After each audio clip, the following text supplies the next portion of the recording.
Yo, what is going on, Headliner Nation? It's your boy, The Doc, and we're back with a tight end injury update video. If you guys have been following along over the last month, we've been going through all the major positions and telling you about the players that are coming back from major injuries last season. Make sure you check out the rest of those videos. But this video is a little different because tight end, not a lot of those guys to talk about. So I'm also going to be chatting a little bit in the second half of this video about the training camp injury updates.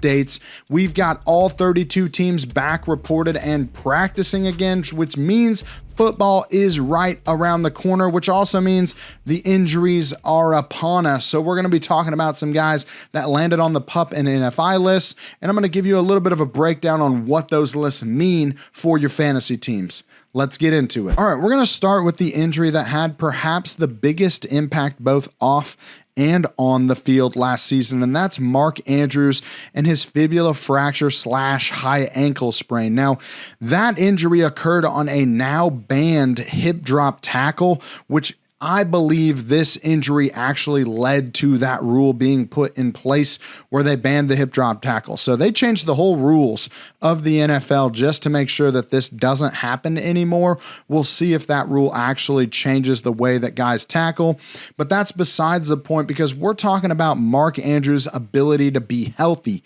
And he did manage to come back in his team's AFC Championship game last year. Didn't do a whole lot in that game against the Chiefs, what was eventually a loss, and he admitted that it took him about a month after that game was over to finally feel like he was back at 100%. He's been working all offseason, mostly healthy, no real concerns popping up with this ankle issue in the offseason, so he should be ready to once again contribute as a tight end one for our fantasy teams. He is going to be walking into training camp as the go-to guy in this offense from a pass catching perspective, and I still think that he is worth the price that you're paying in fantasy to get him on your team. Next up, we got Juwan Johnson for the Saints. He's coming off a foot surgery that actually occurred during mini camp this year. He had surgery, but little has really come out about the extent of this injury, what it was, why he had the surgery. We don't have a whole lot of details on Juwan Johnson's injury outside of the fact that he had surgery on his foot after June minicamp. Now, the team has publicly said that they expect him to be ready in week 1, but they did place him on the active PUP list to start training camp in case they need to use that option. There's not much to go off of as far as what happened in this situation, but I would say that a grade 2 Liz Frank injury, maybe even a grade 3 Liz Frank injury or a Jones fracture is the most likely diagnosis for what happened to Juwan Johnson, given his projected timeline from the surgery to when they think he'll be ready. I personally don't ever draft players coming off of a summer foot injury in training camp. I just don't like to draft players with foot injuries in general, but I would be scooping up Taysom Hill as an early season streaming option if I was looking to draft the next tight end on this list. And of course, the tight end that I'm referencing is the Vikings starting tight end, TJ Hockenson, coming off an ACL and MCL tear. Now, traditionally, I'm not one to ever really recommend that you draft a player coming off an ACL tear in week 16. But the problem is I feel like the tight end position specifically is so weak and has so little depth that somebody in your league is going to be drafting TJ Hockenson. There's just not a lot of good tight end options outside of maybe the first 5 or 6 guys anyway. And so he's still being drafted in most fantasy drafts. Now, the problem that we have with TJ Hockenson is we don't really know when he's going to be able to return from this ACL tear. The team has placed him on the active PUP. I think there's a pretty good chance that he will be placed on the reserve PUP and miss the first 4 games of the season. If that's the case, do we think the team is going to opt to play him in week 5 if they're traveling to London in that game? I don't think so. The team also has a week 6 bye this year. So theoretically, if he starts on the reserve PUP, misses 4 games, he's either starting in week 5 on the road in London, or waiting and gaining 2 more weeks of recovery to return in week 7. I think that if I was in charge of the Vikings, I would be sitting him at least until week 7. If I'm not going to place him on the PUP list, obviously that would change. He could return a little sooner, but he has been non-committal so far as to when he thinks he's going to return and what the plan is for his return. So I don't think he's really particularly that close. Again, it's up to you as far as how much risk you want to take on with a guy like TJ Hockenson coming off a major injury super late in the season. Normally I would tell you, don't draft anybody that has to wait. You want to wait about 12 months after an ACL tear before you're looking at investing in a player in fantasy. That's not going to happen until the fantasy playoffs this year. So it's really up to you as far as how risky you want to be. But you should be knowing that if you're going to draft TJ Hockenson, you probably need another tight end on your roster to fill in that first 4 to 6 week mark for your fantasy teams, because there's a good chance he won't be playing early in the season. All right, let's get into some of the major headlines from training camp thus far. We got Joe Burrow being cleared for full contact. That's good news for anyone looking to invest in him this year in fantasy. He should be good to go from that wrist injury last season. Daniel Jones and Anthony Richardson also getting cleared on the first day of training camp to go to full contact. Richardson, I'm not really surprised by. A little surprised by Daniel Jones coming off the ACL tear. Lamar Jackson has been missing practice so far. He's dealing with an illness, but he was able to return for a little bit on Wednesday, but ended up leaving. It was super hot out, so maybe he's still dealing with an illness. He should be ready for week 1, but just know he hasn't really started out training camp practicing a ton.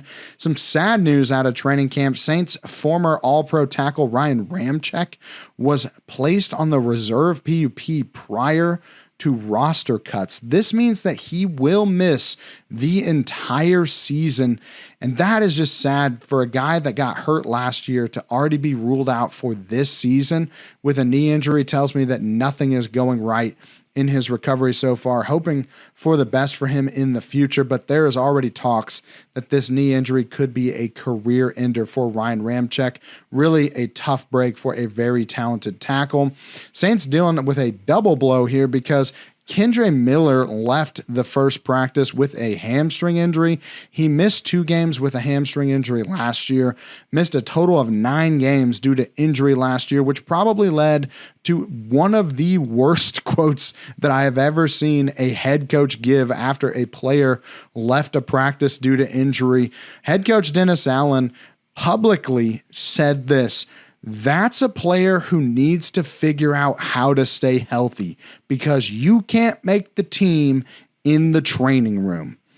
That is a challenge if I have ever seen one from a head coach. Have to wonder if there's not something backing this up outside of the frustrations of Kendre Miller missing a bunch of games last year.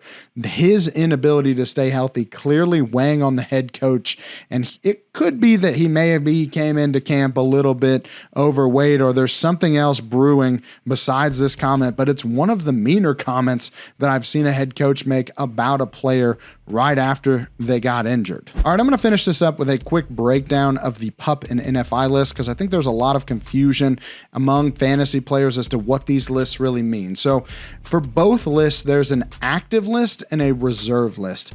The active list is a list that players are put on at the beginning of training camp that then allows them to be eligible for the reserve list when the season starts.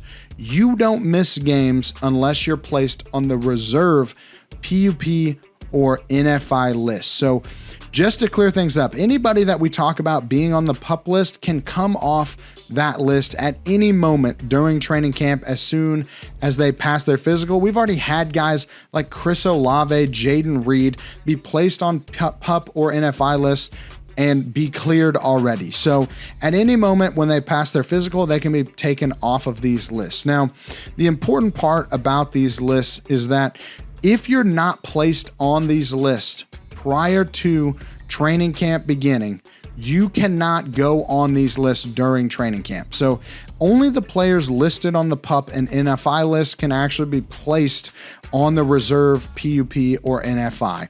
Now, PUP just means physically unable to perform. Those are injuries that happen during football-related activities. So guys that were hurt either last season playing football for their team or in training camp, mini camp earlier this summer, those guys can be placed on the PUP list. Anybody else that was injured training on their own or injured in college gets put on the non-football injury list. Even if those injuries were football related from college, it means that they're just not NFL related injuries. So that's the difference between those two lists. Essentially, they act the exact same way. Now let's talk about a few of the notable fantasy players that have been placed on these lists, just so we know who we could be potentially missing games to start the season from. Ravens running back Keaton Mitchell, supposed to return sometime this season. Coming off the ACL tear, I'd expect that he actually remains on this list and misses games to start the year. Giants tight end Theo Johnson has a hip flexor injury, a flip hexer is what I'm about to say, a hip flexor injury. And Theo Johnson, a lot of people liking him in the dynasty community with Darren Waller retiring. Maybe he has a chance later in the season to kind of break out. Very good athlete. But I still think Daniel Bellinger is probably the guy you want if you want any of the tight ends from the Giants. But Theo Johnson, not expected to actually miss any games. Jets wide receiver Mike Williams coming back from the ACL recovery. We'll see what happens. He could miss games. He could not miss games. It kind of on the edge as far as his timeline. There's a good chance that they're going to ease him back in, but it doesn't necessarily mean that he is going to miss games on the PUP list. Panthers running back Jonathan Brooks on the NFI list because his ACL tear happened in college. Again, some speculation that maybe he won't be ready to start the year. He's a second half of the year guy. If you want to draft him, make sure that you watch my running back update video from a few weeks ago if you're thinking about drafting Jonathan Brooks.